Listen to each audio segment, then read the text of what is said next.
Hi, welcome to the online discussion of Toujours Vivant Not Dead Yet of October 23, 2015.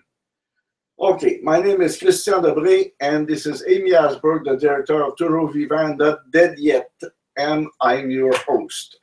Toujours Vivant Not Dead Yet is a project of Canadian Council for the Canadians with Disability. Our goal is to inform, unify, and give voice to disability right opposition to assisted suicide, euthanasia, and other ending of life practices that discriminate against people with disabilities. There are many reasons to oppose the legalization of assisted suicide and euthanasia. Here are just a few. It's unnecessary. Everyone has the option to commit suicide or to refuse medical care and have palliative sedation on demand already without any new law. No change to the law. Yeah. It's discriminatory. Discriminatory.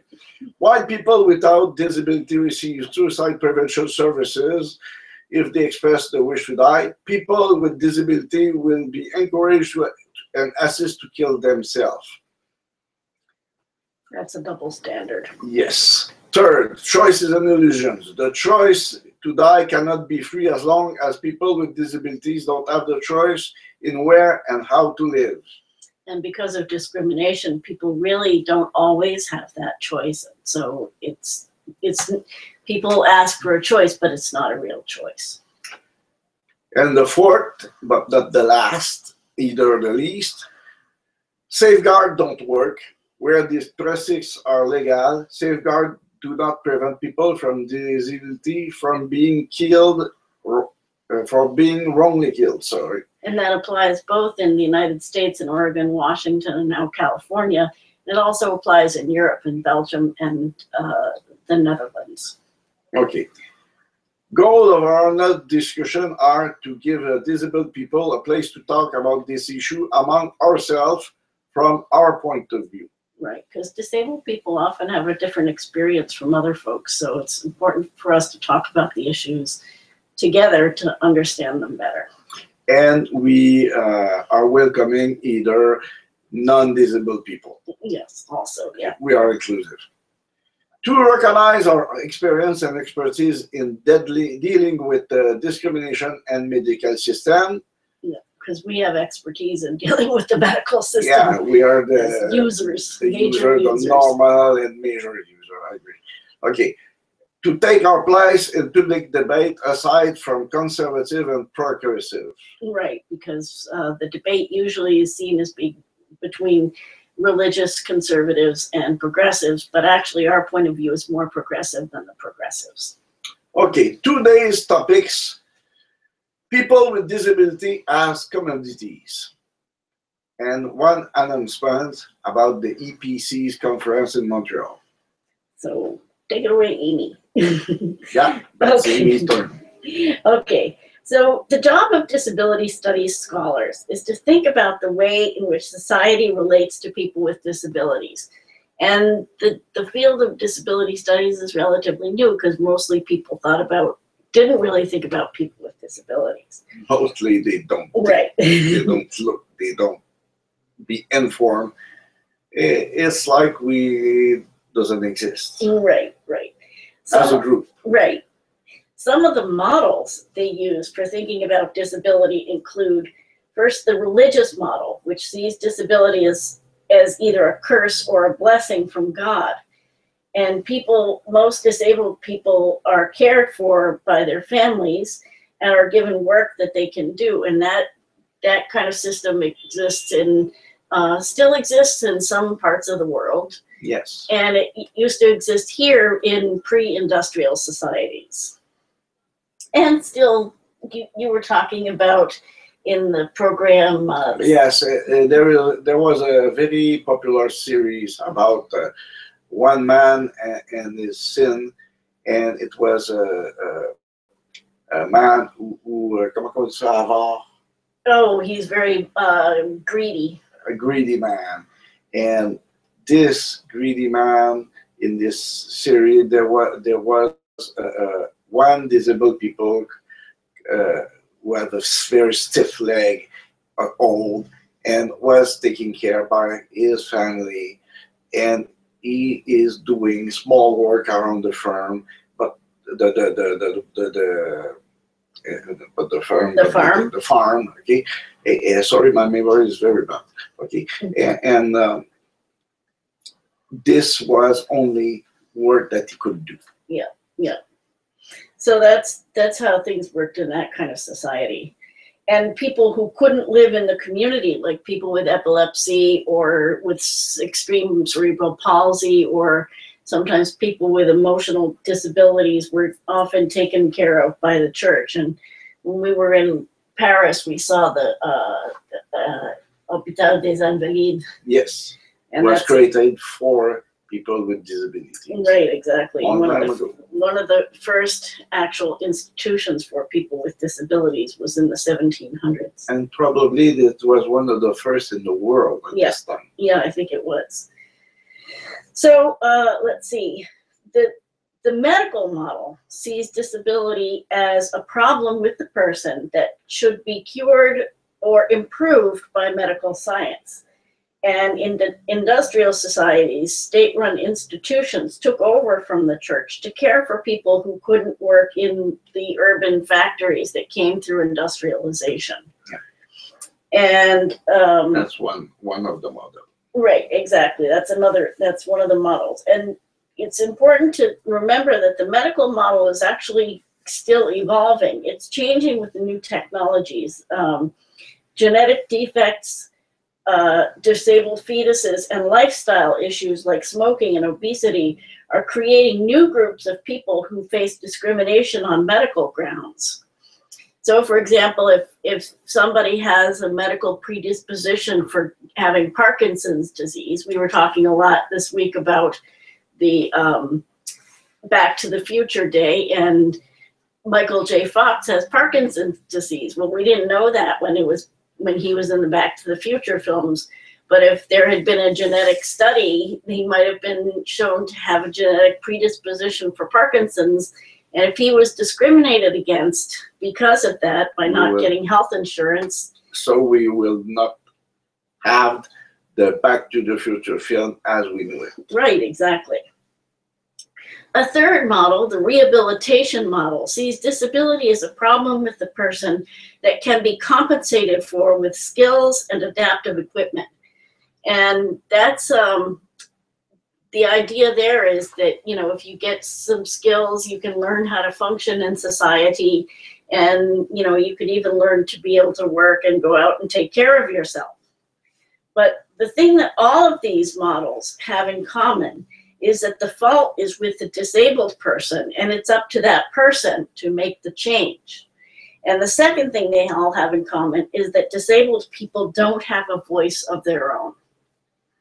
Those are two very major things who impact the living capacity or living standard of life of people with disabilities. Right, because the models, first it was the priests and the religious people who said where disability comes from and what it's all about and what people should do about it. Then it was the doctors, and it's also the rehab people who are saying, you know, here's what disability is and what you should do about it. But it was never people with disabilities themselves saying what was true for them.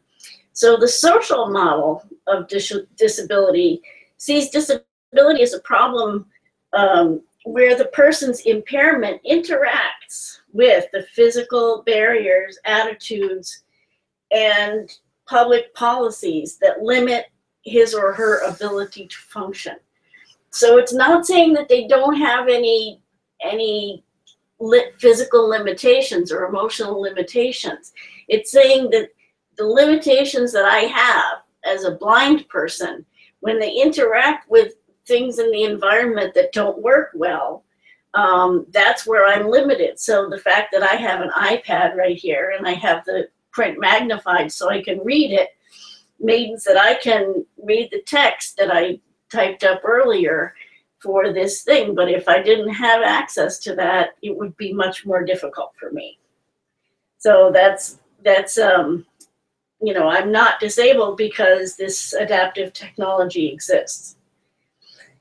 So the social model, and the other thing to remember about it is this is the first model that was defined by people with disabilities.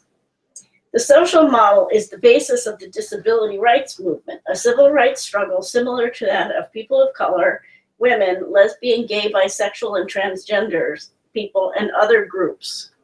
So it's similar to the civil rights movement from other groups. And disabled people said, hey, we know what it's like to be discriminated against. We're going to get our civil rights too. But the ordinary civil rights movements don't really go far enough to enable people with disabilities to have true equality. And for one example of that might be a restaurant owner could say that he doesn't discriminate, but if there are steps up to the door, or the menu is only available in small print, or service dogs are excluded, it's still discrimination. And we see it quite a lot of time. Right, exactly. So, people sat in at lunch counters to integrate the lunch counters in the department stores.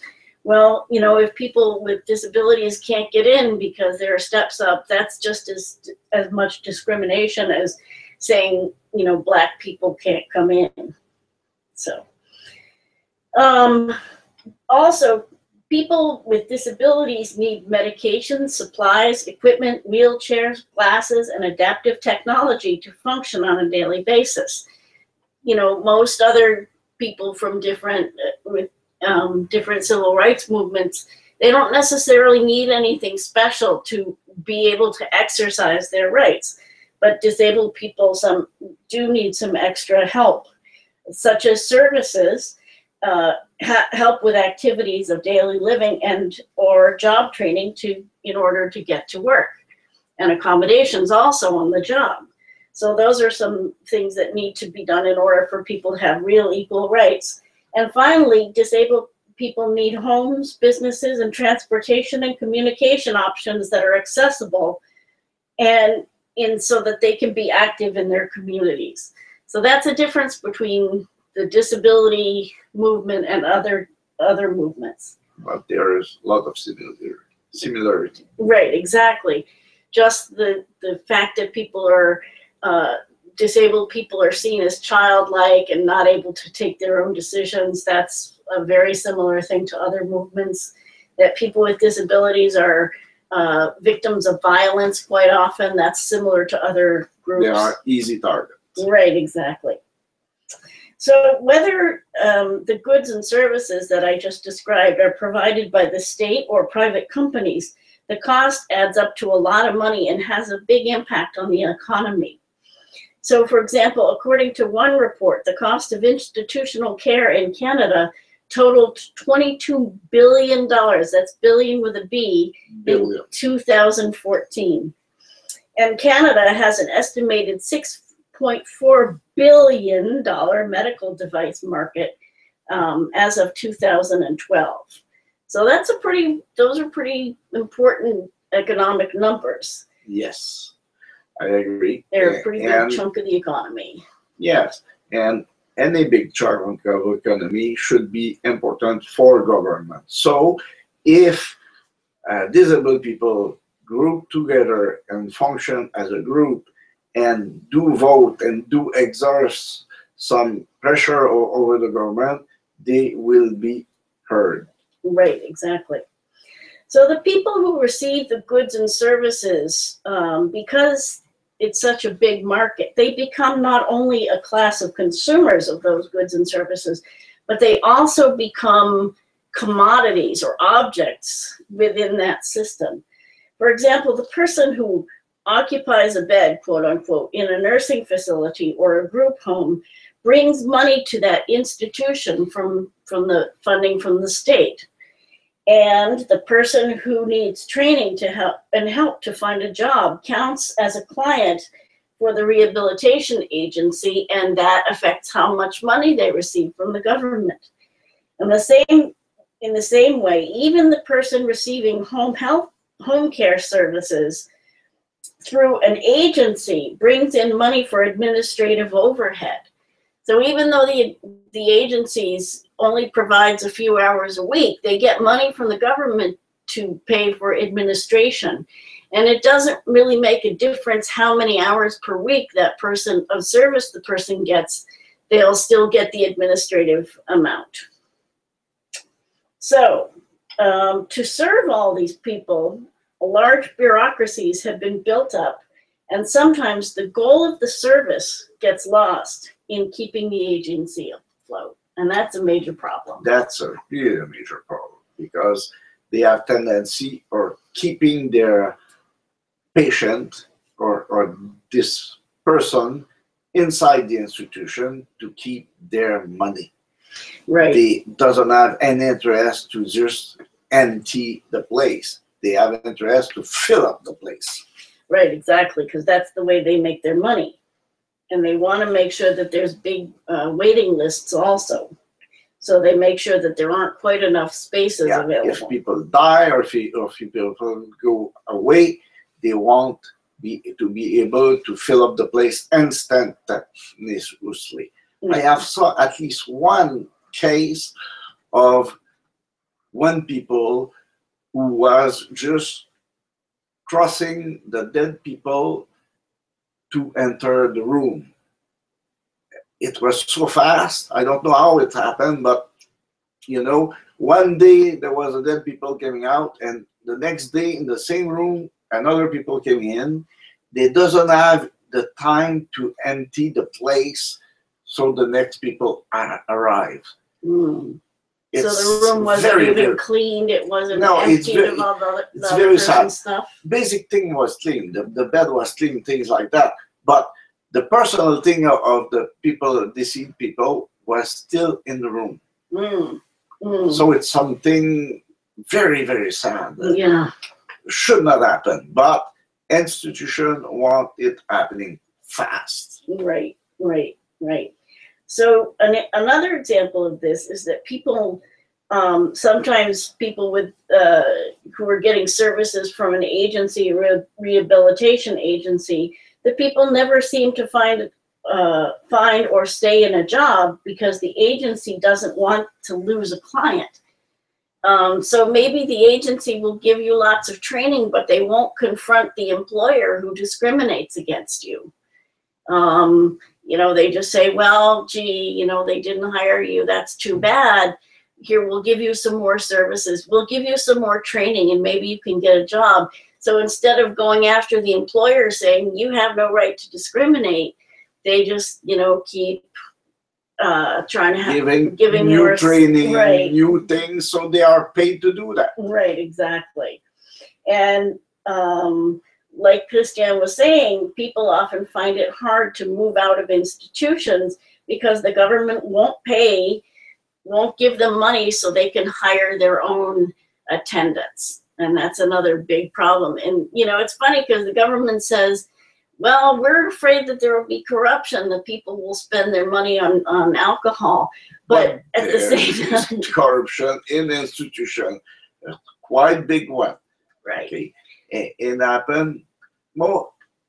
Every week there is some story of abusing or some story of not enough service, or stealing money, and many different kind of things all around Canada. Right. The trouble is, it will happen that some people will try to do a different thing with their money, but it will not be worse than what is happening right now in the institution. Right. And the other thing is, you know, people, there's a lot of, the public really looks down on people with disabilities who need any kind of service. Anybody who needs services, the public looks down on. So they would rather some, you know, administrator steal hundreds and thousands of dollars from a nursing home than for one disabled person to have a few extra dollars left over at the end of the month from their personal care check.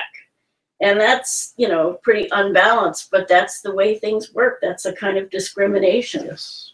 Right. So what does this all have to do with assisted suicide and euthanasia? You might ask. Go ahead, you can ask that. I ask you, what is the relation with assisted suicide and euthanasia? Well, I'm glad you asked. It has to do with the quality of life and the choices that people have. Yes. As long as we're treated like objects of medical or nursing care and commodities to be traded between agencies that provide services, and as long as we're treated like passive recipients of benefits, we will never be able to achieve a really good and equal quality of life. That's very important to remember. As long as we don't have a voice in what's happening to us, as long as we're objects of care instead of, running our own care. Yeah. Most institutions are good institutions, but there is bad, and sometimes good one became bad, and this is life. But even in good institutions, most of the time the rules are the same as in prison. You have to wake up at that time, you have to dine at that time, you have to go to bed at that time, you have to take one shower a week. If you want a second one, you have to pay for, etc., etc. This is rules that not all people want to do. Right. There are some people who adapt very well, but there are some people who don't want it at all. It's a bit like the army. Some people like army, but most of people doesn't like it at all, and they doesn't want to be part of it. Right. So if we don't take leadership in the organizations and systems that are supposed to help us and provide services, our needs will be pushed aside in favor of the needs of non-disabled, lifelong bureaucrats whose first priority is to keep their jobs. And I would also add, when these are for-profit corporations, those corporations are obliged to their shareholders. They have to give money to their shareholders. And so if it's between providing a good service, like decent meals, or giving money to the shareholders, they have to give money to the shareholders. And even if it's a government property, which happens quite a lot of time, they have a limited budget. Right. And it happened that they have to cut things. And they will always cut the service to the disabled people instead of one administrator or one secretary or even a copier machine. Or even just lowering the salary of the administrator or reducing the number of lunches that are paid for the management of the establishment during the year. No, they don't do that. Yeah, it's pretty unhappy. So what can we do about this? Because it's silly to just tell you, well, there's a problem. We all know there's a problem. What can we do about this? There is a solution. There are solutions. We can require any agency that provides services to or represents disabled people to have a majority of disabled people on its board of directors. That's normal. Just to ask. It should be normal, but it's not. It should be normal, but it's not. It's not true in Quebec. In other places, it's normal. For the independent living centers, it's normal. But it makes sense for people with disabilities to be making the decisions about agencies that provide services to disabled people. But so many agencies that provide those services are run by non-disabled people. And the other thing is, a lot of times agencies think that parents of disabled people, you can just substitute a parent, but that's not true. There is a slogan about people with disability. Right. It is nothing about us without us. And that really applies to running the services that we need to, live in the community. Another thing that we can do is to teach each other how to be effective and active members of these boards. Because it's one thing to be on a board and just sit there and vote with, the non-disabled people every time somebody makes a proposal, just vote yes. We need to, that's not really helpful. We need, and disabled people are often trained to be compliant to what non-disabled people say. you know, they say, well, we know better than you about what disabled people need because we have, you know, degrees and we have college educations. Which is partly true, but Right. partly false too. Okay, you are the expert about yourself. Right, exactly. So we need to teach each other because, you know, it's a lot easier to learn something from a disabled person who's not going to give you a line about, oh, poor you, you don't understand this. So we need to teach each other about how to be responsible board members. So when we join these organizations, we can take an active role in running them. Another thing we can do is seek out information about legislation that concerns disabled people and take advantage of the opportunity to give feedback to the members of parliament and members of the National Assembly. Oh, politics. Yeah. Right. That's what we have to do as a group, not as, oh, you know, my vote doesn't work, nothing. No, no, no. We are a big, big, big group and a big economy. If we vote and saying as a group or asking as a group, we will have weight and we will be able to ask with some power things that we need. Right. And the other thing is people say, well, I don't know anything about politics. I can't offer feedback, or I don't know anything, so I will never understand this. And, you know, you don't have to do it by yourself. You can ask for help. The independent living centers can help you. The disability organizations can help you. We can help you to understand what's going on and to help you if you need help, you know, just to write to your member of parliament. But remember, you are the expert on what works for you and what doesn't work for you. That's true. So that's our final message, is that you need to email and call members of parliament to let them know how the public services are or are not working. Salesman says you will never get something that you doesn't ask for. Right, exactly. Right. And that's also a primary rule of negotiations. You have to ask for it in order to get it. So that's it for that subject. We have an announcement, which is that next week the Euthanasia Prevention Coalition is having its conference in Montreal, and so we will not be on the air, and we will be back in 2 weeks. So if you want to watch some of our old videos, you can look for Euthanasia and Disability on your favorite search engine, and it will lead you to our YouTube page, and you can watch videos. We have 2 years worth of videos now about lots and lots of topics, all that relate to euthanasia and disability. To participate directly live on the program, send me your email address and I will send you a link to join us live, and that will arrive about 15 minutes before the program. And I'll give the email address in just a minute. For more information on the subjects that we talk about, you can visit our Facebook page at facebook.com/toujourdsvivant-not-dead-yet. Go to our website at tvndy.ca. Email us at info@tv-ndy.ca, or you can follow me on Twitter at @TVNDY. Thanks very much to Christian for helping out. Thank you, Ini. And thanks See to all of you you in for being there in 2 weeks. 2 weeks. Bye-bye. Take care. Bye.